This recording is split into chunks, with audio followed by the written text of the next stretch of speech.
అంటే ఈ 2 ఏళ్ల పాలన చూసిన తర్వాత 18 నెలల పాలన చూసిన తర్వాత కలిసి ఉంటే ఈ పాలనతో కూడా గెలిచే పరిస్థితి ఉంటుందా?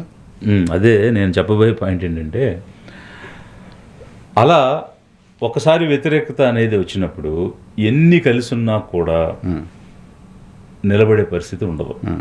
అలాంటివి గతంలో చాలా జరిగినాయి.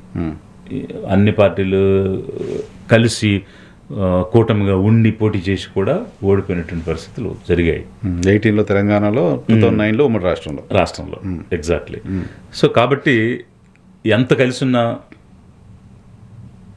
ప్రజలకు అంటే జనరంజక పాలన కనుక ఇవ్వలేకపోతే డెఫినెట్గా కూలిపోవటం అనేది చాలా జరుగుద్ది. మేమైతే చూస్తున్నాము రాజకీయంగా వీళ్ళు ఎలాంటి మార్కులు సాధించలేకపోతున్నారు.